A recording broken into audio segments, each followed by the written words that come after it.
मित्र और उसकी पत्नी आ जाते हैं मिलने के लिए, तो हम क्या करते हैं, मित्र को भी पूरा रिस्पेक्ट देते हैं, आओ आओ भाई साहब यहाँ बैठो। उनकी पत्नी आती है, आओ बहन जी बैठो, और प्लेट ले आवे, सब्जी आप ठा के ले आवे, ले खाना खाओ, है बिस्कुट खा लो, चाय पी लो, कितना प्यार देते हैं। और अपनी पत्नी ने खुरकावा गुड़की गाल है तो, और दूसरे की पत्नी को कितना प्यार से बोल रहे हो। तो क्यों ना हम अपने घर में भी ऐसा ही माहौल बना लें। अब जैसे घर में कोई नुकसान करके कोई राजी नहीं, कोई नहीं करता, ठीक है, अनजान बालक तो कुछ भी कर दें, ना पत्नी करे नुकसान और ना ही पति कर सकता, ये तो होना हो सब वो हो जाता है। तो हमने अपने इससे आधे क्लेश को तो हम स्वयं अपने सोच से मिटा सकते हैं, और साथ में भगवान भी रहेगा आपके। एक बुढ़िया अपनी पुत्र वधू के साथ घनी लड़ा करती, निरीकली आ रही थी, और उसका पुत्र आज्ञाकारी था। वो आते गंदी तेरी बहू ड्यों करे है, तेरी बहू ऐसे करे है, वो आते उस बहू ने अपनी पत्नी ने गढ़ता, वह बेचारी अपना टाइम पास करी। एक दिन क्या हुआ कि कोई बहन सत्संग में जाया करती थी, और उस बुढ़िया तो बोली, अपनी सहेली तो यानी बुढ़िया वह थी, बुजुर्ग वो थी, कि चल सत्संग में चलेंगे, थोड़ा सारे दिन बहू के लड़े जा है, तेरा भी मन और सा हो जाएगा। तो वह भी चली गई, उन्होंने ज्ञान सुन लिया, अच्छी आत्मा थी, सत्संग का असर हो जाता है। उसने अपना नाम ले लिया, 2-4 सत्संग सुने, तो बुढ़िया में बहुत फर्क पड़ गया, परिवर्तन हुआ। एक दिन वो पुत्र वधू उसकी दूध काट के भैंस का 5-6 किलो दूध, और ऐसे ऊपर कड़ियों में एक कड़ा लटे, और ऐसे ऊपर कड़ियों में एक कड़ा, उसमें बाल्टी टांग दिया करते बिल्ली कुत्ते से बचाव के लिए दूध की। तो उसने वो प्रतिदिन टांगती थी, ऐसे ऊंचे हाथ करके नो टांगना होता था। तो वह दूध काट के ले आई पुत्र वधू, और उधर से वो उसका ध्यान दूसरी साइड हो गया, और वो नो करके एक बार तो नो कर लिया, अभ्यास सा था उसका बड़ा है, नो करके नो किया, वो उल्टी साइड तो लग गया, और वो टंग्या को नहीं, उसने सोचा टंग्या छोड़ दिया, वो छोड़ते बाल्टी नीचे गिर गई, सारे फर्श पे दूध फैल गया। अब वह पुत्र वधू उस एटम बम का नहीं देखा बुढ़िया की तरफ, अज्ञा बेरानी के सुनावेगी। तो अब बुढ़िया बोली, बेटी कोई बात ना, आज ये हमारे बाग में ना था, इसने ठा ले, इसको ऊपर से साफ करके और भैंस के चारे में डाल दे, कोई बात ना, ये तो अपने बाग में ना था बेटी। अब पुत्र वधू सुन होगी कि आज इस तोब में तो गोले ना लिख ले, यद बहुत मीठी बाणी बोली, ये कौन सा स्टेशन पकड़गी बुढ़ी आज या। तो उसने आके अपनी सास के चरणों में शीश रख दिया, और कहने लगी, माता जी मेरे से भूल से होगी, मैंने जान के नहीं। अब बेटी मुझे पता है, ये तो होना था, दूध तो जाए लिया, ये लड़ाई शेष थी, ना दूध आवे बेटी, चाहे मैं लड़ लूँ चाहे ना लड़ लूँ। बुढ़िया ने, उस पुत्र वधू ने सोचा, या तो बोला था ठीक से, कदे वैसे कह रही हो, पहले तो उसने नहीं सोचा था कहीं या वैसे ही कह रही है छो में, और फिर उसने नहीं सोचा भी पक्का बेरा बुढ़िया का जो पटेगा, इसका बेटा आवेगा सामने। अब सामने वो लड़का आया, बुढ़िया ने कोई जिक्र नहीं करा, कत्ती भी क्या का भी, वो खाना खा के अपने जाके पड़ के सो गया, कोई जिक्र नहीं करा। तो बहू का भी असर हो गया, उस बेटी का भी, अपनी माँ के खूब सेवा करे हैं, खूब लत्ते धोए, यानी पहले तो वो अकड़ी रही थी दोनों, दो बुढ़िया सुनावा, बहू ना बोला तो वो काली जरूर मारने थी, पोंगी तेरे पूड़े। तो ऐसे जो आधा दुखता हम आप पैदा कर ले, कोई भी हानि होनी से वह होगी, वह तो होने तरह ही वापस ना कोई करके राजी वैसे हो जाती है। तो फिर उस बात ने बतंगड़ बना लेंगे, यू काल बनवाता है। अभी 1-2 महीने पहले एक माई आई, वह कहने लगी, जी मारी टूम लिकड़ गई, यानी गहने आभूषण रखे थे एक डब्बे में बंद, और ताला लाग रहा, टूम ना पाई। मैं बोला बहन बात सुन ले, आप किसी का नाम मत लेना घर में, किसी पर शक ना करिए, जब तू वचन पर डटेगी ये टूम कितना नहीं जा अपने आप आ जाए तेरी। ने बोली जी आपकी आज्ञा का पालन करूँगा। मैं बेटिया तो खाम का, मैंने इस दृष्टिकोण से कहा था इस दास ने कि वो जात ली, वो तो जो चोरी होनी थी वो ली, अब यो एक दूसरे पर शक करके दुश्मन और बन जाएंगी, एक कड़ा और काल शुरू करवा देगा। लेकिन उस बेबे ने इस दास के वचन का पालन किया। ने बोली जी कत्ती जक्र नहीं किया, और उस पुत्र बुद्धि से भी कह दिया बेटी कोई बात ना, महाराज जी का आदेश है, किसी पर शक नहीं करना है, ना किसी का नाम लेना, हमारी होंगी तो आ जाएंगे।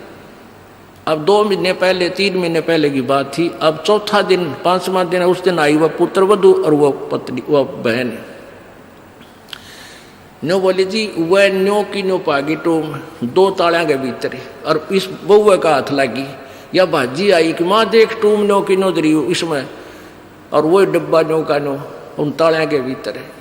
कल बतावा रो में चौथा 5वां दिन आकर। तो पुण्यात्माओं इस युग काल चाव है कि इनके रोज जूत बाजे, किसी भी कारण से पिता पुत्र की, भाई बहन की, और आपस में पति पत्नी की, सास बहू की, इन्होंने तो फिर आपस में फिर समाज की। इसने ये चाहता है कि भक्ति तो दूर हो जाए, भगवान का नहीं सोचे, नहीं अपने ही खड्डे में आप पड़े रहें। और परमात्मा चाहता है ये बच्चे आपसी राग द्वेष छोड़कर मेरी तरफ ज़्यादा ध्यान दें, तब कल्याण होगा। अब क्या बताते हैं, पति बिलन की यानी सतलोक के मालिक कबीर परमात्मा के पाने की आपको विधि बताते हैं। सुन आत्मा चितला के, और सतपुरुष से कर ले सगाई, गुरु बिचौला बना के। आप जी की सगाई करवा दी इस दास ने सत्य पुरुष से सभी की, और सगाई होगी तो ब्याह भी होगा, और ब्याह होगा तो पति के घर भी जावांगे। और जिनका कितने सगाई ना कुछ सलसलाए नहीं है, वो तो कंवारी हैं, तो वो जाएंगी, क्योंकि वो तो यहीं रह जाएंगी, अभी यहीं रहेंगी। हाँ, लेकिन सभी को चाहिए कि अपना इस तरह प्रोसीजर अपनावें, यानी गुरु की शरण में आवे, परमात्मा से संबंध जोड़े, नाता जोड़े।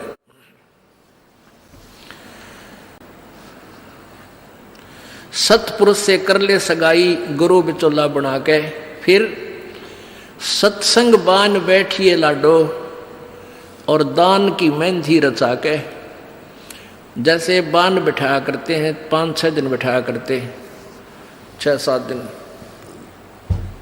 तो परमात्मा कहते हैं वहाँ वो तेल चढ़वाणता वो बान नहीं, इस सत्संग रूपी बान में यहाँ बान बैठो, यहाँ आओ, ये राम नाम का तेल चढ़ावांगे आपके, और फिर आपका रंग रूप निकल जाएगा, यानी आपके अंदर परिवर्तन आएगा। तो क्या कहते हैं, सत्संग बान बैठिए लाडो, और दान की मेहंदी रचा के। ये लाल हाथ करने से कोई लाभ नहीं है, इन हाथों की मेहंदी दान है। 2 पैसे अपनी कमाई में 10वां अंश गुरु को दीजिए, और जीवन जन्म सफल कर लीजिए। और 5 गहने पैर सुहागन, शील, संतोष, विवेक, दया, आधीनी, विनम्रता, और सतनाम की बिंदी लाके, जैसे टिक्की लगाते हैं, कहते हैं तेरा मूल मंत्र ये सतनाम हो, ये सच्चा नाम 2 अक्षर का, जिसमें एक ओम और एक तत् है, ये त्रिबिंदी हो, यानी तेरा ये खास सबसे पहले दिखाई दे कि ये सतनाम उपासी है।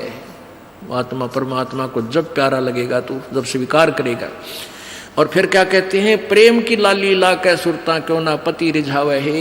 ये लाल ओट करने से कोई लाभ नहीं है, ये तो मूर्खा के काम है। पहले कोई भी ऐसी क्रिया अच्छे घरों की बहन बेटियां नहीं करते थे। इस नकली सी सिनेमा ने, इन टेलीविजनों ने ऐसा भट्ठा बैठा दिया कि सबको एक सत्र पर गली में ला खड़ा किया। गांव घर में ब्याह होता है, पहले कंजरी नाचा करती, हिजड़े नाचा करती, ये वैसाएं नाचा करती थी। अब बहु अच्छे घरों की बहू बेटियां सरेआम गली में डांस करती हैं, ऐसा बूंदा लाल थोपड़ा करके, तो क्या ये अच्छे कर्म है? ये नहीं करना चाहिए। एक सभ्यता से रहना चाहिए। हम इंसान हैं। वो तो एक समाज का जो बिगड़ा हुआ रूप होता था वो इस तरह की बकवादें किया करते थे। तो ज्ञानहीनता, मर्यादाहीनता, निर्लज्जता इतनी बढ़ गई समाज में, इसको भी अब सेट करना है। तो कहते हैं प्रेम की लाली लाके, प्यार तो बोला सब बान भाइयां थे, सभी भक्तों से, समाज में वो भी कोई बगैर उपदेशी भी रिश्तेदार है, सबसे मृदु भाषा से प्रयोग करे, मीठा बोल है, प्यारा बोल है, ये तेरी लाली है, ये तेरे होठों की शोभा है। फिर कहते हैं जाप अजप्पा जप के अपना दहेज बना लिए। ओह, ये भक्ति की कमाई जो श्वास उस श्वास से ये अजप्पा जाप कहलाता है। कहते इसका जाप करके तू अपना ये दहेज बना, यानी धन जोड़ ले जो आगे लेकर जाना है, दहेज जो अपने पति के घर लेके जाना है। पहले कुरीति थी कि जो लड़की घना धन लेकर आती थी दहेज का, उसका आदर पूरा परिवार करता था। ऐसे ही हम भ्रमित थे, अज्ञानता थी। तो उसी दृष्टिकोण से ये कहा गया है कि जैसे अच्छा ज्यादा दहेज लाने वाली बहु पुत्र वधू अपने ससुराल में आदर सत्कार पाती है, ऐसे ही तू डट के भजन कर, घना दहेज बना ले सत्य अजप्पा जाप का। अजप्पा जाप जप के अपना दहेज बना लिए, अनहद बाजा बाजन लागे फिर खुशी बना लिए। ओह, जैसे लड़की का पता लग गया कि आज ब्याह है, लड़की की का आज विवाह है। अब कई बच्चे बकाया करें, न्यू कहेंगे ए तेरी बारात आ गई, और फिर न्यू कहे कोई ना आई क्यों राजी हो रही है, यानी उसने खिजाया करते हैं। तो फिर वो लड़की सोच लेती है बांधन दे दे, भौंके जाएंगे। तो कहते हैं जब वो बाजा बाजन लाग जा तब सोच लिए बात लवा लाग ली कि आगी बारात। तो कहते हैं आप भक्ति जब करोगे तो आपको ऑटोमेटिकली आपके ये ऊपर के, यहाँ से ऊपर के हिस्से में बहुत सी आवाजें, कई प्रकार की आवाजें आने लग जाएंगी। इसमें जो हमें आवाज सुनती हैं ये प्राथमिक भक्ति की लक्षण है, अंतिम नहीं है। हाँ, ये भी सुननी चाहिए, सुनेंगी, आपको अवश्य सुनेंगी, ना चाहते हुए भी सुनेंगी। और कभी सुनना चाहो तो कभी 2, 4, 10 मिनट, कभी कभी डेली नहीं, कभी ऐसे कान बंद करके एकांत स्थान पर सुन लेना, आपको सारा साजबाज अंदर बाजता दिखेगा, जिसकी भक्ति इस लक्षण हो गए। कुछ एक को वैसे भी सुनती है जिनके पूर्व जन्म की भक्तियां होती हैं और फिर धीरे धीरे उनकी बंद हो जाती हैं, आगे कुछ नहीं सुनती, चाहे वो किसी का नाम जाप ले रखा है। तो वो तो ऐसा सुनना, ये देखना तो ऐसा है जैसे आपने बैंक में कमाई करी की और बैंक में पैसे जमा करा दिए, और उस बैंक की कॉपी ने कभी देखना चाहो तो खोल कर देख लो। और ये दूसरे जो पंथ बताए हैं, ये साधना इनकी नाम गलत हैं, और कहते हैं ध्यान लगाओ, मेडिटेशन करो, कान बंद करके, आंख बंद करके, अंदर आवाज सुनो, शब्द सुनो। ये कोई फायदा नहीं। अब जैसे धंधा करता नहीं और बैंक में जब पूर्व जन्म की पहले की जो डिपॉजिट है 20-30 हजार, उसने रोज देखे जाने, कहाँ 20,000 है, और 20,000 में काम तो ना चले, फिर वो निकलवाने भी उसी में तो पड़ेंगे, वो एक दिन जीरो हो जाएंगे। वो तो जैसे आपको ये आभास होंगे किसी भी वस्तु का, जैसे हम हमारी आंखों, आपकी जो भक्ति करते हैं उनकी आंखों के सामने बहुत सी चीजें ऐसे चलती दिखाई देंगी। कभी तो ऐसा आभास होगा जैसे कोई मक्खी आ गई, कोई मच्छर जा रहा है, या कोई ऐसी कोई लाइन सी दिखाई देती है। तो ये आपकी भक्ति की कमाई है, प्रतिफल आपको दिख रहा है। और कई एकादा क्या करे हमारे भक्त, एक बहन भगत भाई आया ने बोला जी मैंने तो आंख दिखा ली, मेरी तो आंखों में डिफेक्ट हो गया। वहाँ क्या हो गया कि आगे मेरा निकाला कला दिखे जाए, नो देखूं जब भी दिखा, मन तक कई बार डर भी लग जाता है। और डॉक्टर का इसका ऑपरेशन करेंगे, रमा भले आदमी क्यों आंख पड़वावे, ये तेरी भक्ति की कमाई दिखाई दे रही है, तेरी जो बैंक में जमा कराए हैं वो कॉपी में दिखे तेरे को। ये तो भगवान आत्मा ने दिखेंगे बेटा, जिनकी कमाई शुरुआत हो चुकी है। जेता अंजन आंजी ये चश्मों में दिखंत, नो बोला सचमुच में, कहा सचमुच है, फिर खुश हो गया, तेरा गजब भैया। तो ये जो सामने दिखाई देते घबराना नहीं। बहुत से भ्रमित हो जाते हैं क्योंकि बार बार ये दास नहीं बता पाता आपको। तो प्रत्येक सत्संग में आओगे तो कभी ना कभी हर पहलू पर विचार विमर्श दिया जाता है। तो घबराना नहीं है। ये आपकी आंखों के सामने कोई वस्तु दिखाई देगी, वो आप ही बताओगे, दास बताओगा तो तुम झूठ भी बोल दोगे। तो वो आपकी जितनी कमाई है वो अपने आप बढ़ती जा रही है, उसका लेवल बता रहा है। तो ऐसे अंदर आवाजें आएंगी, कई प्रकार की आएंगी, और उनमें से एक न्यारी आवाज आएगी, एक मुरली की आवाज आएगी।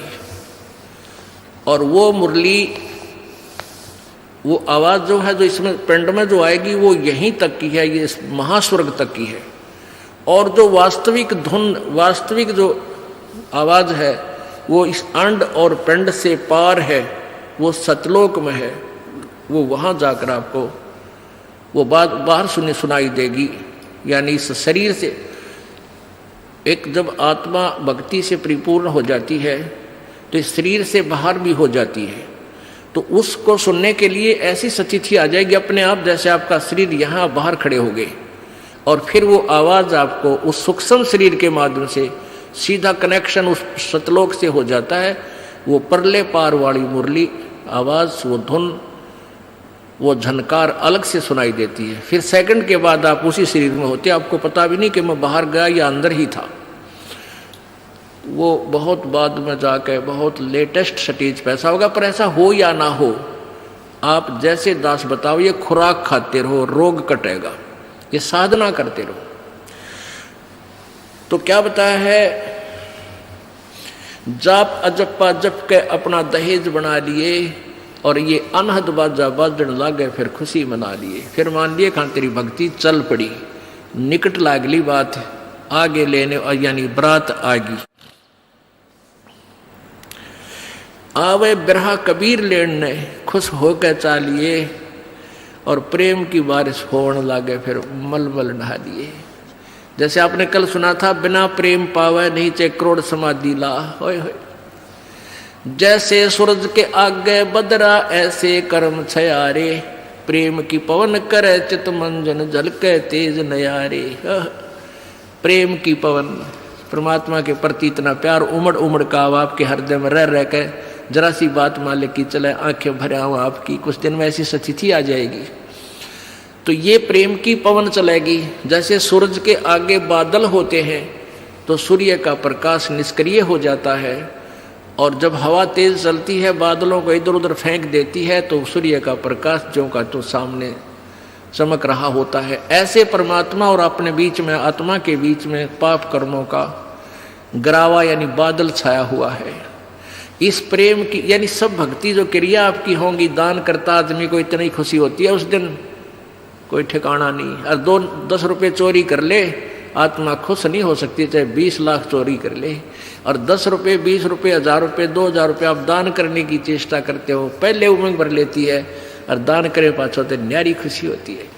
तो ये तो क्या बताते हैं, ऐसे जो सब क्रियाएं आपसे कराई जा रही हैं, इनका उद्देश्य है कि आप में इतनी विनम्रता, इतना प्योर हार्टेड हो जाओ आप कि मालिक के प्रति जरा सी भी चर्चा चला, आँखों में पानी आने लग जा, गदगद हो जा। कहते हैं प्रेम की पवन करे चित मंजन, फिर झलके तेज नयारे। तो यहाँ क्या बताया है कि प्रेम की बारिश होने लगे, फिर मलमल नहा लिए। यानी ये लक्षण बता रहे हैं, एक भक्त में रह रहकर ऐसे लक्षण आ जाएंगे।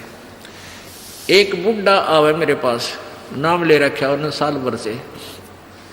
वो कहता है जी मैं नाम जपन लागू, मैं रोने लग जाऊँ, मेरा रोना बंद कर दिया। राम तो रोना शुरू करवावा तो बंद करवाना आवे, ये तेरे भाग जा गिरे भले आदमी, नो कहना शर्म आवे, लोग नो कहीं अच्छा आदमी नाम लेने लगे तो माई लोग की सुनेगा तुम्हारी सुनेगा, नो बता।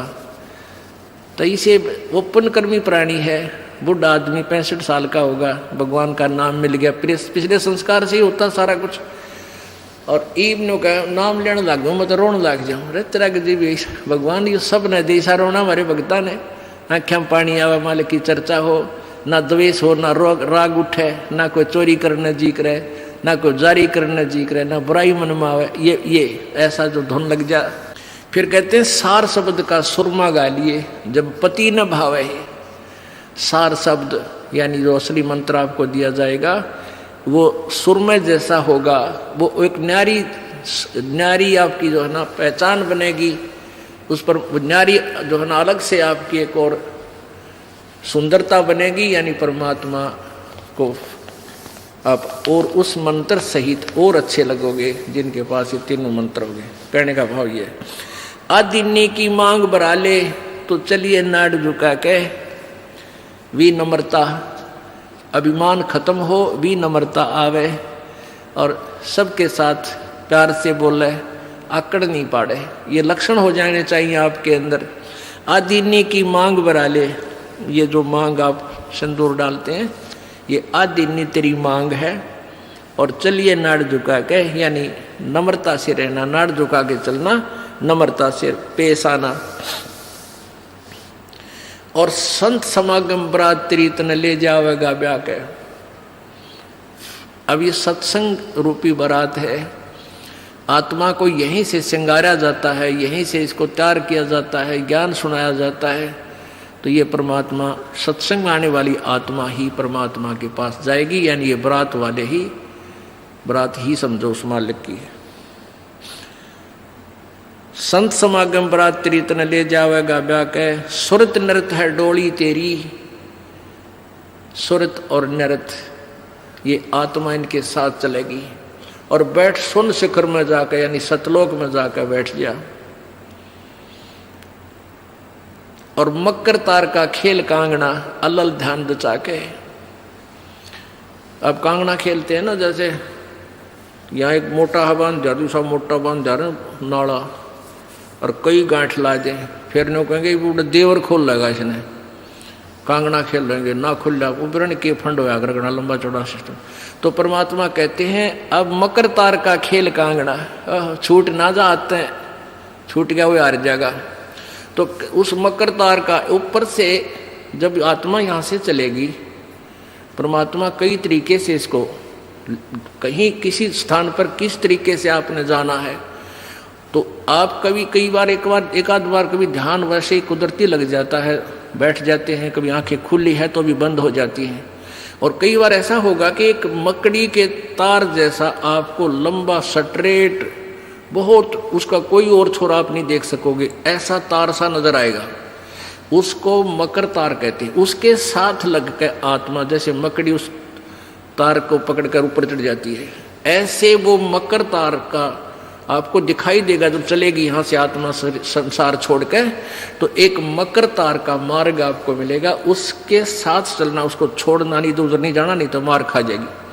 तो ऐसे ही वो कांगड़ा खेलते हैं, जब दोनों और दाव लगा देते हैं, तू खोल गया तो तू हार गया, हारगी, तो ऐसे अपने अपनी जबरदस्ती से उसको पकड़ लेना है, उस मकर तार के, उस मकर तार को।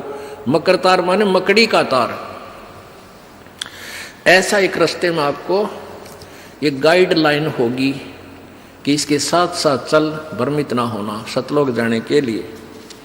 वो कुछ समय कुछ स्थान तक मकर तार है, उसके बाद फिर परमात्मा का अलग से मार्ग है। सुरत नृत्य है डोली तेरी, बैठ सुन शिखर में जाके, मकर तार का खेल कांगना, अल्लल ध्यान दचा के। ओए होए, एक एक वाणी का आधा हिस्सा भी इतना जबरदस्त भर रखा भगवान ने। अब अलल पंख, अल्लल ध्यान दचा के, एक अलल पक्षी होता है, उसको अनल भी बोलते हैं। अनल, अनल माने वायु, यानी वो आकाश वायु में ही रहता है, ऊपर नीचे नहीं आता। वो अंडे भी ऊपर ही दे देती है, वो अलल पक्षी मादा, और उन अंडों को हवा में छोड़ देती है, और ऐसे स्थान पर अंडे देती है, पैदा करती है कि नीचे केले के बन हो, केले के बन। तो केले कैसे फंसे रहा कर, केले के बना बनो आपस में बहुत लंबे लंबे बढ़ जाते हैं। तो वहाँ आकाश से वो अलल पक्षी बहुत लंबा चौड़ा होता है, वो कम से कम भी सैकड़ों फुट लंबा और 50 फुट की चौड़ाई होती है। इतने बड़े बड़े पर होते हैं उसके, बहुत ज़बरदस्त लोहे के तौ की तरह, और पंजे होते हैं जैसे नो चमटिया की तरह, खुर जैसे बहुत जबरदस्त नाकुल्ले, बहुत मजबूत, और 4 पैर होते हैं उसके, पक्षी होता। तो वहां से अंडे छोड़ देती है भगवान हवाला है। अंडे नीचे आते हैं हवा की घर्षण से, वो परवरिश को यानी वो पक जाते हैं। और केले के अच्छे भारा भारा अंडे होते हैं, वो 2-2 दड़ी के, और ऊपर तो 1-1 दड़ी के, 5-5 किलो के, और ऊपर से आते ही वो केलों के पत्तों पर आकर गिरते हैं। उन केलों को तोड़ते हुए सपीटते नीचे आते हैं। तो केलों पर गिरने से, उन केले पर गिरने से, उन पेड़ों पर, तो उसकी स्पीड कम हो जाती है, और तो केले को तोड़ता हुआ वो आसानी से आकर नीचे पड़ता है, और पड़ के फूट जाता है, उसमें से बच्चा निकल जाता है। वो बच्चा वहाँ फिर उस वन में घूमता है, फिरता है, चारा चरता है, और फिर कुछ दिनों में वो उड़ने लग जाता है, यानी परिपक्व हो जाता है, वो प्रफुल्लित हो जाता है, और वो उड़ उड़ कर देखता है, काफ़ी दूर तक उड़ता है, फिर वापस आ जाता है, 1-2 साल तक वही रहता उस वन में। उन पक्षियों के साथ भी घूमता, अपने मित्रों के साथ जो दूसरे पक्षी होते हैं, अन्य जीव जंतुओं के साथ भी घूमता है, लेकिन उनमें उसकी मित्रता नहीं रहती है, क्योंकि उसको पता होता है कि मेरे माता पिता ऊपर हैं, यहाँ नहीं है। पुण्यात्मा, ये बहुत ही उत्तम ज्ञान है और छुपा हुआ ज्ञान था, ये तत्व ज्ञान है। इसको समझाने के लिए बहुत से उदाहरण आपके समक्ष पेश करने पड़ते हैं, ताकि आत्मा अपने परमात्मा की तरफ आकर्षित हो जाए। आपने कैसे रहना इस संसार में, ये अलल पंखी के अलल पक्षी के बच्चों की तरह। अब वो यहाँ आए, यहाँ आसपास उस वन में पक्षी पशुओं के साथ रह रहे हैं, लेकिन उन एक पल भी वहाँ जाने को नहीं बोलते कि एक बार हम उड़न जोगे हो जावा, उसी दिन भाग जावांगे यहाँ से, हम जवान हो जावें तो उसी समय चल पड़ेंगे। तो जब वो युवा हो जाते हैं और खूब उड़ने योग्य हो जाते हैं, तो चलते समय कहते हैं 5 हाथियों को वो पक्षी, अलल पक्षी ऐसे लटका, क्योंकि उन केलों के वन में हाथी के भी झुंड के झुंड होते हैं, वहाँ होते थे पहले समय में, तब बने ना रहे, तो वहाँ झुंड के झुंड हाथी होते हैं, नो एक दूसरे के सट कर चला करें, सैकड़ों की संख्या में, कई झुंड है। तो वो अलल पक्षी उनके ऊपर झपट्टा मारता है, और उसके इतने तेज वो होते हैं 1.5 फुट के पंजे, और उनको ऐसे फंसा लेता है चारों हाथियों को, 4 हाथियों में, 5 और 5वें ने नोक मुंह के साथ। कहते 5 हाथियों को उठाकर वो अलल पक्षी आकाश में चला जाता है अपने माता पिता के पास, और फिर उनका आहार लेकर जाता है, वो आहार उससे उनसे करते हैं। तो अब आप यहाँ आए हो, अलल पक्षी की तरह ध्यान रहे। एक पल भी वो पक्षी का बच्चा अपने माता पिता को नहीं बोलता कि मैं यहाँ का नहीं हूँ, मेरे तो ऊपर है माता पिता, और जब मैं यहाँ से जब जाने जोगा हो जाऊंगा 1 मिनट में चल पड़ूंगा। तो आप उस अलल पक्षी के बच्चे की तरह यहाँ अब तैयार हो, अच्छी खुराक खाओ राम नाम की, और मजबूत हो जाओ, और चलते समय इस राम नाम की कमाई लेकर ऊपर चलेंगे। अब कहते हैं अलल ध्यान जचा के वो पक्षी का बच्चा एक पल भी वो यहाँ रह ही नहीं सकता।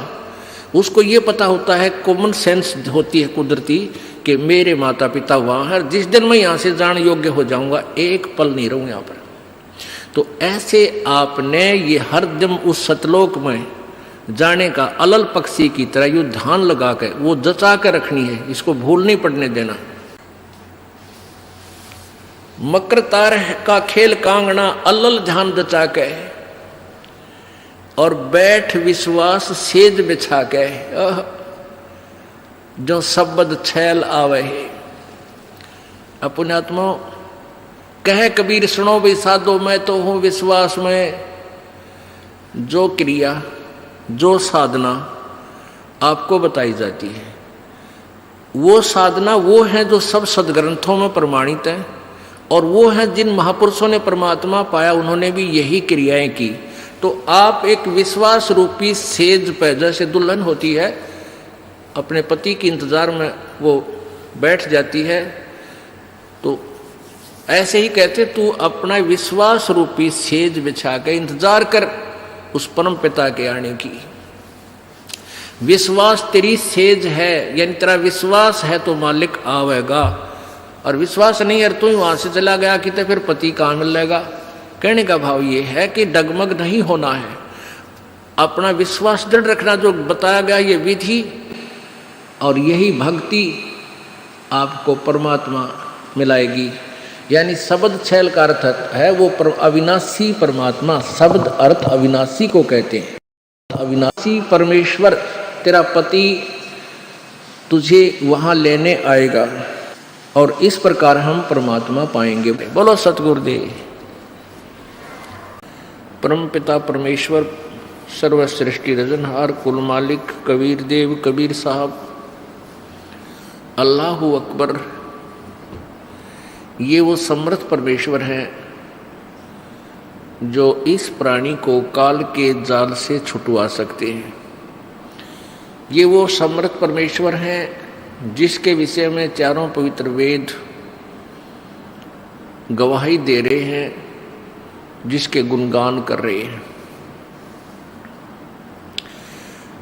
वो परमात्मा सतलोक से अपने निज धाम से, जहाँ ये प्रभु रहता है, जहाँ से बैठकर ये पूरे विश्व को, पूरे ब्रह्मांडों को, असंख्य ब्रह्मांडों को कंट्रोल करता है, उस सतलोक से चलकर ये परमात्मा पृथ्वी लोक पर, इस काल के लोक में आता है। अन्य लोकों में, अन्य द्वीपों पर भी ये परमात्मा जाते हैं। ये परमेश्वर चारों युगों में आते हैं। सतयुग में इनका एक नाम सुप्रसिद्ध रहता है, वो सत सुकृत होता है। और त्रेता युग में ये ऐसे ही प्रकट होते हैं, स्वयं आते हैं, किसी माँ से जन्म नहीं लेते। त्रेता युग में इसी परमेश्वर का नाम मुनिंदर ऋषि होता है, मुनिंदर जी। और द्वापर युग में ये परमात्मा जब आते हैं, सहस्रीर आते हैं, सभी युगों में सहस्रीर चले जाते हैं, उसमें इनका नाम करुणामय होता है, करुणामय। और कलयुग में ये परमात्मा जब आते हैं, इनका नाम कबीर ही सुप्रसिद्ध रहता है। ये वही परमेश्वर हैं जो बनारस में, अर्थात काशी शहर में, भारतवर्ष की पवित्र भूमि पर एक जुलाहे की भूमिका की, और फिर सहशरीर आए थे, सहशरीर चले गए थे। ये वो परमात्मा हैं जो जुलाहा नाम से प्रसिद्ध थे, धानक कबीर, जुलाहा कबीर। और सुप्रसिद्ध कवियों में से भी एक सुप्रसिद्ध कवि की उपाधि भी इन्हें प्राप्त थी। और यही प्रमाण चारों पवित्र वेद देते हैं कि वो परमात्मा अपने सतलोक से चलकर आता है और यहाँ अपनी श्रेष्ठ आत्माओं को मिलता है, प्यारी आत्माओं को, विशेष श्रेष्ठ आत्माओं को, दृढ़ भक्तों को मिलता है, अपने तत्व ज्ञान से परिचित कराता है और वो उनको अपना एक एविडेंट ना रूप में, एक गवाह के रूप में तैयार करता है। फिर वो संत जो परमेश्वर से परिचित हो जाते हैं, परमात्मा का साक्षात्कार कर लेते हैं, अपनी आंखों से उस स्थान को देख लेते हैं जहां परमेश्वर रहते हैं, तो वो संत ढोल के डंके पे उस कबीर परमेश्वर की महिमा का गुणगान करते हैं। उसके विषय में क्या बताते हैं कबीर परमेश्वर जी? चारों युग में संत पुकारे और कूक कहा हम हेल रे, हीरे माणक मोती बरसे ये जग चुगता ढेल रे।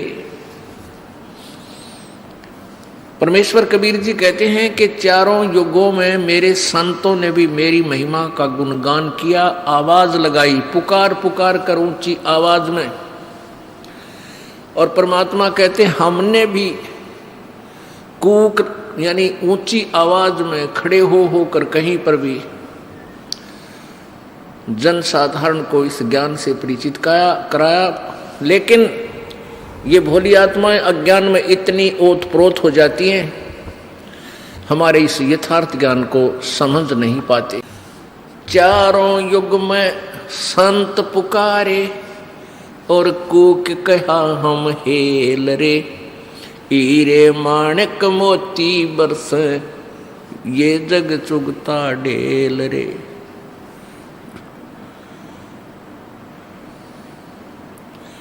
परमेश्वर जी कहते हैं कि चारों युगों में मैं आया और मैंने अपनी प्यारी आत्मा जो विशेष पुण्य आत्माओं थी उनसे मैं मिला, उनको अपनी सतलोक की महिमा से परिचित कराया और फिर उन्होंने मेरी महिमा का गुणगान ढोल के डंके पर किया। अब पुण्यात्माओं, हमने सबसे पहले भगवान पहचानना है। इस काल भगवान ने परमात्मा को भुला दिया, उस परमेश्वर को भुलाकर अपने आप को यहाँ सर्व ब्रह्मांडों का मालिक सिद्ध कर दिया। और परमेश्वर की प्यारी आत्मा आदरणीय गरीबदास साहिब जी जो परमेश्वर कबीर जी से परिचित हुए, उनके यथार्थ स्थान सतलोक को देखा, उनकी महिमा से परिचित हुए, तब क्या कहा? मुल्ला माया मग में बैठी अनसा चुन चुन खाई, ये ज्योत स्वरूपी कहे निरंजन मैं ही करता वाई। अब ये जो कोई भगवान को ना, तो यही परमात्मा के विषय में कभी गरीबदास साहिब जी कह रहे हैं कि ये काल और इसकी पत्नी दुर्गा, ये मुल्ला माया, इन सभी जीवों को भ्रमित रखते हैं। और ये काल 1,00,000 मानव शरीरधारी प्राणियों को खाता है। मुल्ला माया मग में बैठी अनसा चुन चुन खाई, ये ज्योत स्वरूपी कहे निरंजन मैं ही करता वाई। एक न करता दो ना करता नौ ठहराए वाई, ये 10वां भी धुंधर में मिल जा सत कबीर दुहाई। क्या बताते हैं गरीबदास साहिब जी कि इनने एक भी कर्ता में ना साधी, एक कर्ता को भी फाइनल नहीं मान्या, 9 ठहरा दिए। 9 अवतार, 9 भगवान, और 10वां अवतार और आवेगा, 10वां अवतार और आवेगा निकलंक नाम तय, कलयुग के एंड में, कलयुग के अंत में। और उस समय ये कृतघ्नी प्राणी हो जाएंगे, सभी भक्ति से दूर होंगे, व्यभिचारी, मांसाहारी और जालिम जुल्म बेहया, कोई शर्म नहीं रहेगी, कोई लाज नहीं रहेगी, सरेआम दुष्कर्म करा करेंगे, बिल खोद करा करेंगे, कच्चा आहार करा करेंगे। एंड ऑफ द कलयुग में जमीन उपजाऊ नहीं रहेगी, 4.5 फुट तक जमीन का उपजाऊ अंश खत्म हो जाएगा। यानी 3 हाथ, लगभग 4.5 फुट तक उपजाऊ अंश जमीन का समाप्त हो जाएगा। कोई भी फलदार वृक्ष नहीं उगेंगे, ना कोई फसल होया करेगी, और वर्षा नहीं होया करेगी। प्रदूषण इतना हो जाएगा कि वर्षा ऐसे होगी जैसे ओस गिरा करे, और सभी प्राणी कच्चा ही गोश्त मांस खाया करेंगे। उसमें लास्ट ऑफ द कलयुग, एंड ऑफ द कलयुग में, कलयुग के अंत में 20 वर्ष की आयु मनुष्य की रह जाएगी, मानव की। और उसमें से 5 खंड बताए हैं सूक्ष्म वेद में, यानी 15 वर्ष की आयु में जन्म भी हो लेगा, जवान भी हो लेगा, और गर्भारी भी हो लेगा, और मृत्यु को भी प्राप्त हो लेगा। 5 वर्ष की लड़की को संतान होनी प्रारंभ हो जाया करेगी और सभी प्राणी बहुत ठगने से हो जाएंगे, 1.5-2 फुट के आसपास इनका कद रह जाओ। उस समय ये कृत घनी प्राणी इतने हो जाएंगे, बहुत घने। उस समय कुछ एक पुण्यात्मा रहेंगी जो तब भी भगवान से डरने वाली होंगी। वो होंगे ऐसे ही मांसाहारी भी होंगे, लेकिन जगह भगवान की अवश्य होगी। वो कौन होंगे? जो अब इस कलयुग में, अब ये भगवान का मार्ग हजारों वर्षों तक चलेगा। जो पुण्यात्मा इस मार्ग पर लगेंगी, भक्ति करेंगी और आजीवन मर्यादा में रहे, वो तो सतलोक चले जाएंगे। और जो जिनके पैर फिसल गए, नहीं पार हो पाए, वो फिर ऐसे इस कलयुग में मनुष्य के जन्म प्राप्त करते रहेंगे। इतने दयालु हैं ये परमात्मा। लेकिन मनुष्य जीवन में कौन सा ये प्राणी सुखी होगा? तो उस समय क्या होगा कि निकलंक नाम का एक अवतार आवेगा। वो कौन होगा? राजा हरिश्चंद्र की आत्मा होगी। राजा हरिश्चंद्र जी जो सतयुग में एक महान आत्मा सुप्रसिद्ध हुए, ऐसे दानवीर थे, ऐसे धर्मात्मा थे, ऐसे सत्यवादी थे कि उन्होंने अपने वचन के ऊपर राज त्याग दिया था। अपनी पत्नी को भी बेच दिया, अपने आप को भी बेच दिया, अपने सत्य की रक्षा की। जिस कारण से प्रसन्न होकर के प्रभु ने उसको विष्णु लोक में स्थान दे दिया। अब वो विष्णु लोक में है अपने पूर्व जन्म के पुण्यों के कारण। और जब वहां से इस पुण्यात्मा को 10वां अवतार बनाकर यू काल भेजेगा। यो गीता जी में कहता है कि मैं अपने अंश अवतार रचता हूं और फिर उनमें प्रवेश करके सारा काम करता हूं। इसलिए गीता जी अध्याय नंबर 4 के श्लोक नंबर 5 और 9 में कहा कि अर्जुन, तेरे और मेरे बहुत जन्म हो चुके हैं, तू नहीं जानता, मैं जानता हूं। फिर कहता है 9वें श्लोक में कि मेरे जन्म और कर्म अलौकिक हैं। अब कर्म कैसे अलौकिक हैं? श्री कृष्ण में प्रवेश करके महाभारत करवा दी, युद्ध करवाया। ओहो, परशुराम का जन्म दिया, परशुराम में प्रवेश करके अक्षत्रियों को मार डाला और पाप परशुराम का रख दिए सारे। ऐसे ही राजा हरिश्चंद्र जी को निकलंक नाम से संभल नगरी में विष्णुदत्त शर्मा के घर पर इसका जन्म होगा 10वें अवतार का। 10वां अवतार जो होगा संभल नगरी में, और विष्णुदत्त शर्मा नाम का एक ब्राह्मण होगा, उसके घर पर जन्म होगा। और वो विशेष अलग से ही वैरायटी का बालक होगा। उसका उन अन्य से तगड़ा शरीर होगा, क्योंकि वो स्पेशल भेज रखा होता है वो तो। और उसकी लंबी तलवार होगी। इन कृतघ्नी प्राणियों को ऐसे काटेगा न जैसे या करेन गेहूं काटा करे, ऐसे काटेगा न बुरी तरह इनको खत्म करेगा। फिर क्या होगा? उन प्राणियों को बख्शा जाएगा जो उस समय भी भगवान से डरने वाले होंगे। इतना प्रदूषण उस समय क्या होगा? फिर परमात्मा अपनी मेहर से, पुण्यात्मा, एक तो परमात्मा ने विधान बना कर छोड़ दिया, तो विधान जो भगवान ने बनाया है उसके ऊपर ये साइंटिस्ट अपना अनुभव करके थोड़ी रिसर्च कर लेते हैं और फिर वो भगवान को रिजेक्ट करना प्रारंभ कर देते हैं। ये इनकी महाभूल है। अब पीछे कई वर्षों से रट्टा लगा रखा था कि प्रदूषण इतना बढ़ गया, ग्लेशियन खत्म होगी, बर्फ नहीं पड़ेगी। अरीब का इतनी बर्फ गिर दी बिना गिनती की। वो न्यो का न्यो प्रदूषण है, न्यो का न्यो सारा सौदा है, डूंडा उठा दिया। तो भगवान की अपनी विटो पावर न्यारी है।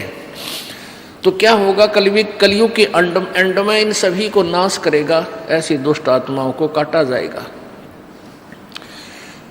खत्म करेगा। उसके बाद जो पुण्य उस समय थोड़ी बहुत आस्था भगवान की जिनमें होगी वो शेष बचेंगे। फिर बहुत जबरदस्त वर्षा होगी और वो पहले वर्षा प्रारंभ होगी बहुत ज्यादा, वो व्यक्ति वहां से खिसक जाएंगे, मैदानी स्थान छोड़कर पहाड़ों पर चले जाएंगे। बहुत सैकड़ों फुट पानी पूरी पृथ्वी पर हो जाएगा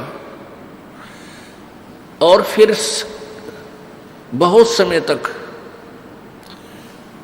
ये पानी धीरे धीरे ये जल सूखना शुरू होगा और जो जमीन का अनउपजाऊ अंश था वो जल के कारण ऊपर आ जाएगा और फिर धीरे धीरे वो सूखेगा, सारा पानी जल सूख के फिर उसमें जंगल हो जाएगा, पूरी पृथ्वी पर वन हो जाएगा, पेड़ पौधे बहुत ज्यादा उग जाएंगे और फिर पर्यावरण का परिवर्तन फिर होगा। वन जो है ऑक्सीजन छोड़ते हैं पेड़ और कार्बन डाइऑक्साइड वायु से लेकर के पुनः पूरे वायुमंडल को शुद्ध कर देंगे। फिर उन शेष बचे हुए प्राणियों के घर पर जो बालक होंगे वो उल्टे होंगे। उल्टे कैसे? माता पिता तो 2.5 फुट के और बेटा बेटी हो जाएंगे 4-4, 5-5 फुट के, फिर धीरे धीरे बढ़ना शुरू होगा। तो सतयुग में सैकड़ों फुट हाइट के इंसान हो जाते हैं, सैकड़ों फुट, और लाखों वर्ष की आयु हो जाती, क्योंकि शुद्ध वायु, शुद्ध वातावरण, बीमारी होती नहीं उस समय सतयुग में, बहुत कम। अब हम इस विषय को यहीं क्लोज करते हैं। हमारा प्रसंग चल रहा है कि मुल्ला माया मग में बैठी हंसा चुन चुन खाई, यो ज्योत स्वरूपी कहे निरंजन मैं ही करता बाई। एक न करता दो न करता नौ ठहराए बाई, 10वां भी धुंधर में मिल जा सत्य कबीर दुहाई। अब वो 10वां अवतार पुण्यात्मा राजा हरिश्चंद्र जी निकलंक नाम से प्रकट हुए, जन्म लेंगे माँ से, और फिर वो इतने पाप के भागी हो जाएंगे, अरबों खरबों प्राणियों को मार के जी मनुष्यों को वो उसके बैड अकाउंट में लिख देगा काल, और फिर उसको इन पापों के कारण नरक में ठोका जाएगा। ये काल ऐसे धोखा देता है सबको। ये चतुर्भुजी भगवान कहावे, हर हट डोर बंदे सब आवे। ये कोटिक करता फिरता देखा, हर हट डोर कहूं सुन लेखा। ये करोड़ों करता जो बने फिरे थे, कहते हमने 84 लाख योनियों में भटकते देखे। ब्रह्मा विष्णु महेश ये वो पुण्यात्मा है जो कभी परमेश्वर कबीर जी की शरण में रहे हैं और ये पार नहीं हो सके, ये काल का हाथ लाग गए, और काल भगवान ने इनको अपने पुत्रों के रूप में जन्म देकर इन यहाँ का इंचार्ज बना दिया है। पुण्य इन्हीं का है, इनसे एक्स्ट्रा फिर तप करवाता है, इनमें बैटरी चार्ज कर लेता है और फिर इनसे अपना उल्लू सीधा करता है। फिर ये ब्रह्मा मर जाएगा, 7 ब्रह्मा की फिर नया ब्रह्मा जन्म करके उत्पन्न करके ये रख देगा काल। 7 ब्रह्मा की मृत्यु के बाद एक विष्णु जी की मृत्यु होगी और 7 विष्णु की मृत्यु के उपरांत एक शिव की मृत्यु होगी। और जो अब वर्तमान में ब्रह्मा विष्णु महेश चल रहे हैं, ये 84 लाख योनियों में चले जाएंगे, साधारण प्राणी बन जाएंगे और नई पुण्यात्माओं को इसी पद पर विराजमान कर देगा।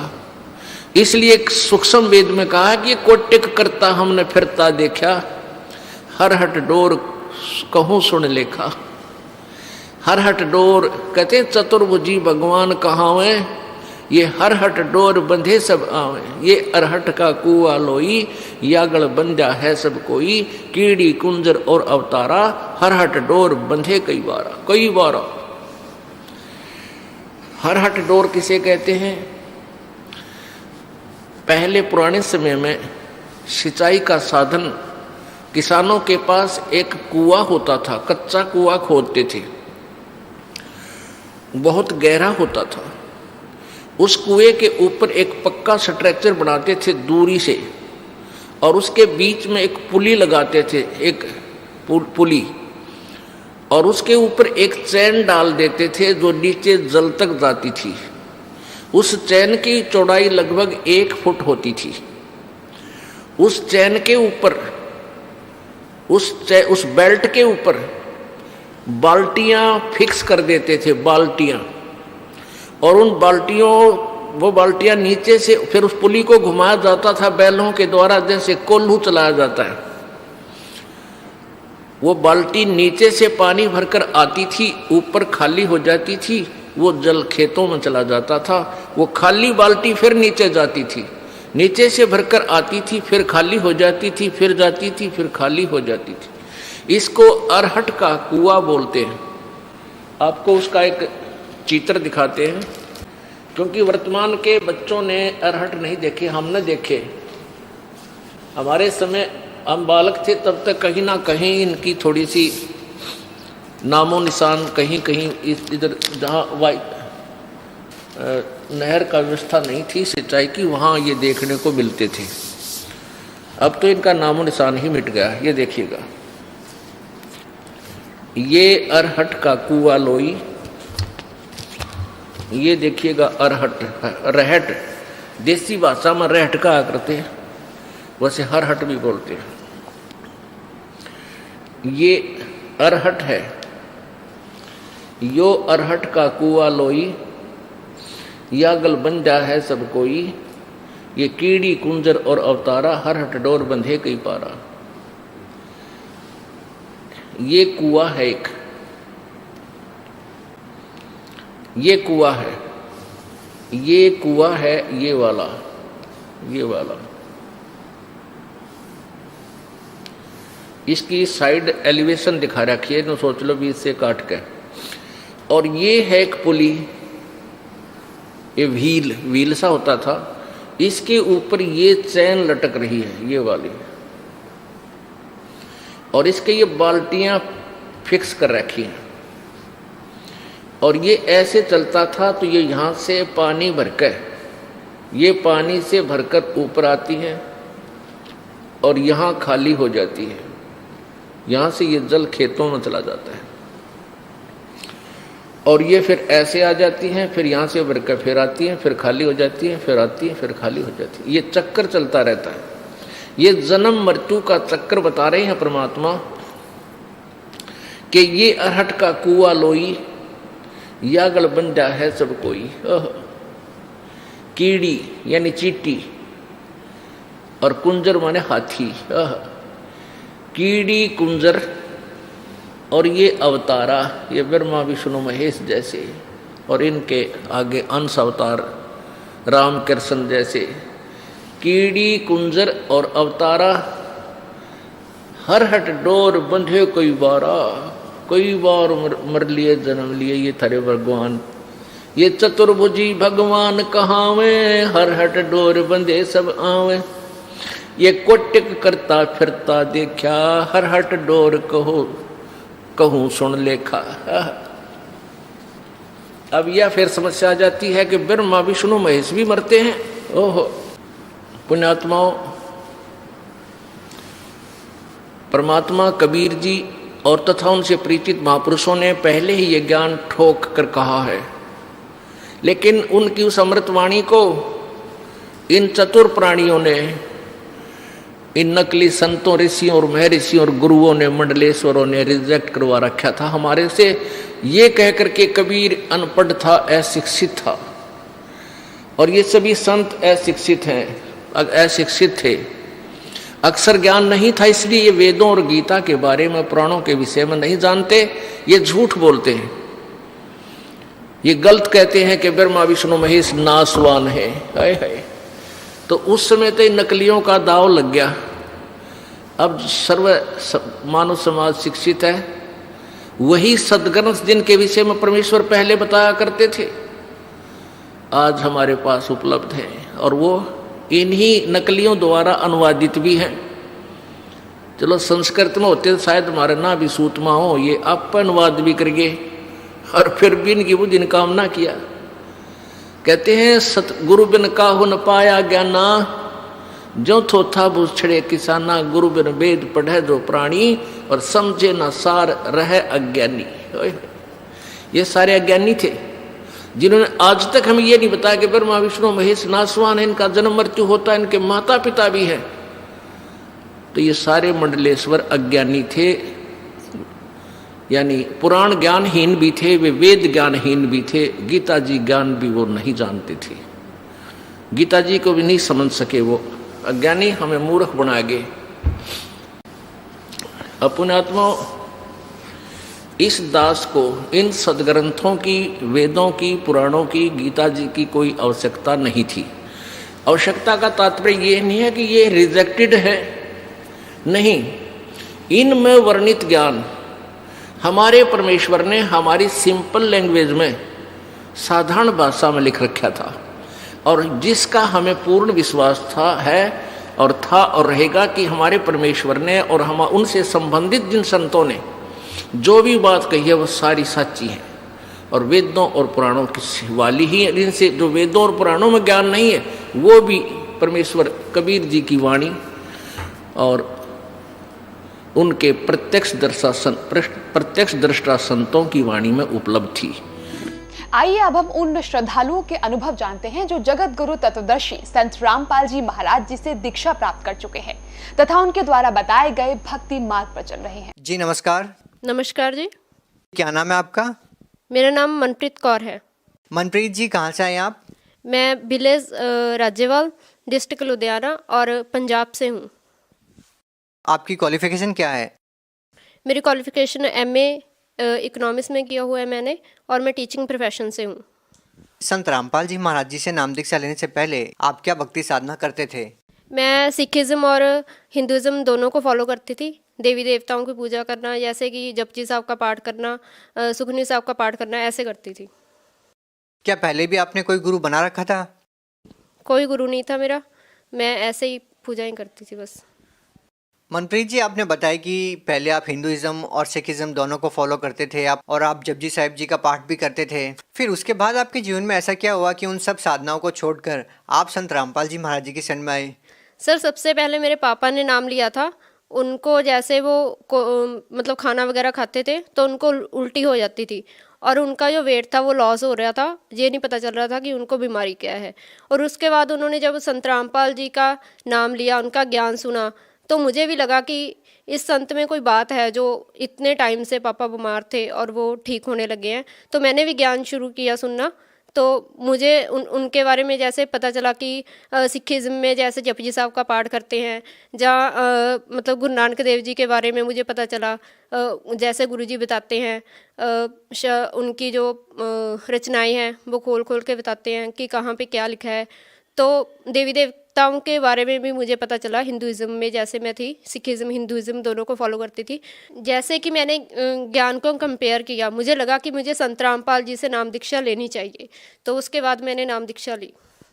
बहन जी, जैसे कि आपने बताया कि आप MA इकोनॉमिक्स है और आपने बताया कि आपने सिखिज़्म को भी अच्छे से फॉलो किया और हिंदुइज्म को भी, आप दोनों प्रकार की पूजा की विधि से अच्छी तरीके से वाकिफ़ हैं। लेकिन हम सिखिज़्म में भी देखते हैं कि बहुत सारे ऐसे लोग हैं जो अलग प्रकार की भक्ति करते हैं और हिंदू देवी देवताओं की भी पूजा करते हैं।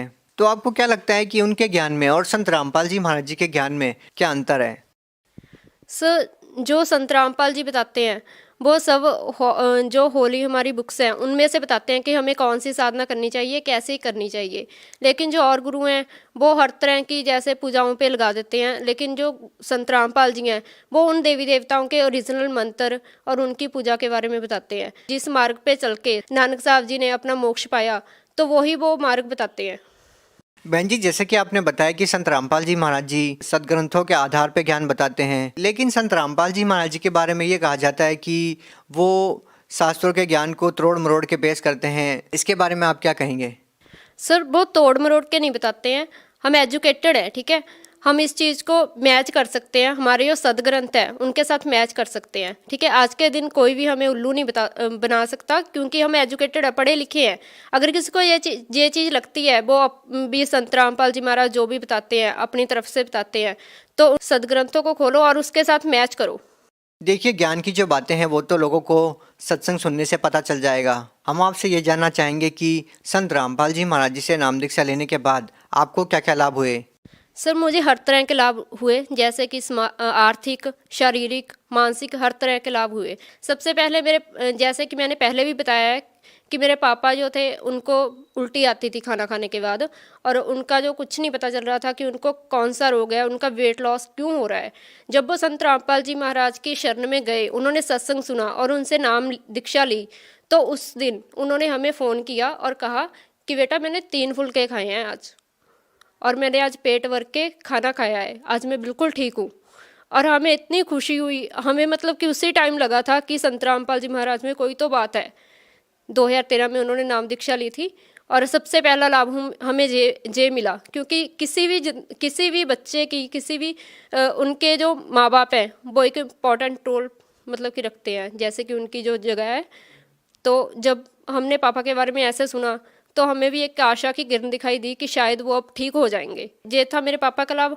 और दूसरी बार हमारे घर में ना मतलब कि जैसे मेरे परदादा थे, वो गद्दी लगाते थे पीर की, तो वो जो चीज़ें थी हमें तंग कर रही थी, वो आगे गद्दी मांग रही थी, तो उन्होंने अब जो है हमें मतलब कि तंग करना बंद कर दिया था। जैसे कि मुझे बचपन से ही, जब से मैंने होश वाला है, मुझे रात को मतलब कि 11-12 बजे चीखें आती थी, तो वो जब से मैंने संत रामपाल जी से नाम दीक्षा ली है बिल्कुल बंद हो गई है।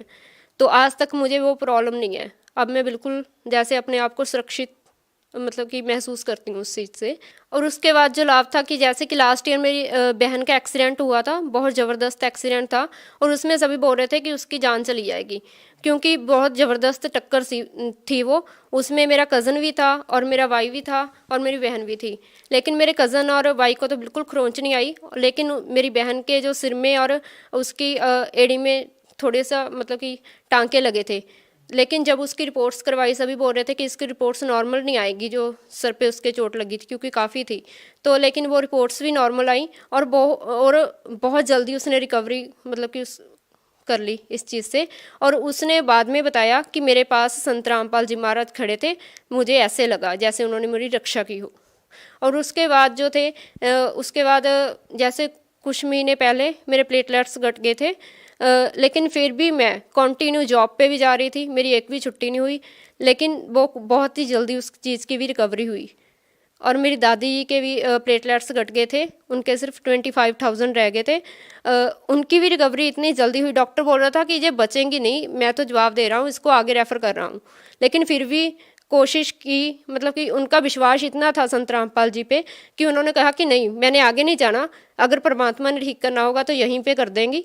लेकिन जब हमने रिपोर्ट्स करवाई दूसरे दिन, तो उनके प्लेटलेट्स मतलब कि इंक्रीज़ होने शुरू हो गए थे अपने आप ही। देखो जी, ये तो रही आपके शारीरिक लाभ की बात। पहले आप आध्यात्मिक लाभ की बात कर रहे थे, तो हम आपसे ये जानना चाहेंगे कि आपको आध्यात्मिक लाभ क्या मिला। सर जैसे कि आपने आध्यात्मिक लाभ की बात की, तो बचपन से ही मेरा ये मतलब मेन ऑब्जेक्टिव था कि मैंने मोक्ष मार्ग को अपनाना है। तो जब संत रामपाल जी महाराज का मैंने सत्संग सुना, उनका ज्ञान मुझे समझ में आया, तो मुझे लगा कि यहाँ पे मुझे पूर्ण मोक्ष की मतलब कि जैसे एक आशा दिखाई दी। और बचपन से ही मैं ना डायरी पे या किसी भी नोटबुक के मतलब कि स्टार्टिंग पेज पे लिखा करती थी कि गॉड इज़ वन। लेकिन मेरे मन में हमेशा ये क्वेश्चन रहता था कि अगर परमात्मा एक है तो वो एक है कौन। क्योंकि मैं सिखिज़्म और हिंदुज़्म दोनों को फॉलो करती थी, तो मैं कभी सोचती थी कि कोई जैसे देवी देवते के बारे में सोच लेना कि वो एक वन है जो मतलब कि गॉड है, या फिर हिंदू जैसे कि सिखिज़्म में है गुरु नानक देव जी या गुरु गोविंद सिंह जी या कोई, मैं उनके बारे में सोचती थी कि इनमें से कोई एक है परमात्मा। लेकिन जब संत रामपाल जी की शरण में मैं आई, मुझे पता लगा कि एक परमात्मा कौन है जिसकी हमें भक्ति करनी चाहिए। सबसे बड़ा ये मुझे लाभ हुआ कि मुझे मोक्ष मार्ग मिला। सर जैसे कि 2 साल पहले अभी मुझे मतलब कि 1 हफ्ता पहले ही लगने लगा था कि जैसे मेरी डेथ हो जाएगी, और बिल्कुल ही मेरी सांस भी जो रुकने लगी थी, मुझे लगता था कि अब मेरी सांसें बंद होगी। लेकिन मैंने घर वालों को, अपने फैमिली मेम्बर्स को इसलिए नहीं बताया क्योंकि वो और भी टेंशन में थे पहले ही। तो मैंने सोचा कि वो और भी टेंशन में आ जाएंगे अगर मैंने उनको ये बात बताई। धीरे धीरे क्या हुआ, एक दिन मैं स्कूल से आई, मैंने अपना लंच किया और मैं सो गई। तो जैसे ही मैं सोई, मुझे जैसे कि सपने में किसी चीज़ ने ऐसे लगा कि बहुत तेज़ी से मुझे ऊपर लेके जा रही है, और जो नीचे की दुनिया मुझे ऐसे लग रही थी जैसे कि कीड़ी हूँ। और जैसे कि मैं ऊपर जा रही थी कोई चीज़ें मुझे लेकर, इस चीज़ को कोई चाहे बिलीव करे चाहे ना करे, मैं बता रही हूँ आपको। और संत रामपाल जी महाराज मेरे बेड के पास आके खड़े हुए और उन्होंने कहा कि जे मेरा शिष्य है, जे मेरा बच्चा है, आप इसको नहीं ले जा सकते। और उसी टाइम मैं इतना रो रही थी सपने में, और मैंने गुरु जी को, संत रामपाल जी को दंडौत भी किया, उन्होंने मुझे आशीर्वाद दिया। और जब मैं इस चीज़ से मेरी जाग खुली तो मुझे लगा कि जैसे कि मेरे जो बॉडी पार्ट्स हैं बिल्कुल ही काम करना बंद कर गए हैं। और मेरे मम्मा ने मुझको उठाया, कह रहे कि उठिया, तो ट्यूशन नहीं पढ़ानी तूने आज। तो जब मैं उठी बिल्कुल ही मेरे से हिला नहीं जा रहा था, 10 मिनट तक तो मुझे पता नहीं चला कि मैं कहाँ पे पड़ी हूँ। तो इस बात से मैं ये कह सकती हूँ कि वो मेरे लिए एक जीवन दान था। क्योंकि बहन जी, आपने बताया कि संत रामपाल जी महाराज से नाम दीक्षा लेने के बाद आपको बहुत सारे लाभ मिले, लेकिन देखिए अब संत रामपाल जी महाराज जी जेल में हैं और हिसार कोर्ट द्वारा उनको उम्र कैद की सज़ा मिली है। आप इस बारे में क्या कहना चाहेंगे? सर, जैसे कि आपने बोला है कि संत रामपाल जी को उम्र कैद हो चुकी है, मैं आपको इस कैमरे के सामने ये बता देती हूँ कि हमें सिस्टम से तो अब कोई उम्मीद है नहीं, क्योंकि उन्होंने तो जो करना था वो कर लिया।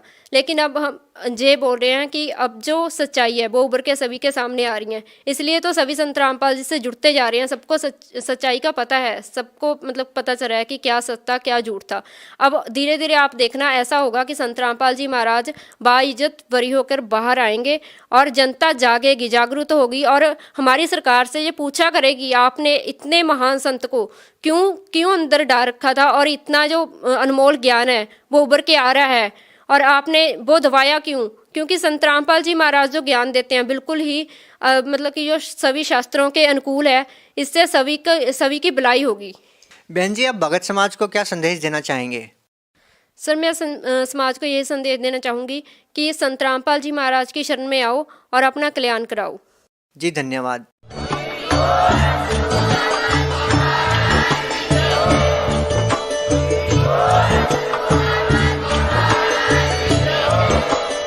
आप सुन रहे थे जगत गुरु तत्वदर्शी संत रामपाल जी महाराज जी के मंगल प्रवचन। अधिक जानकारी के लिए विजिट कीजिए हमारी वेबसाइट www.jagatgururampalji.org।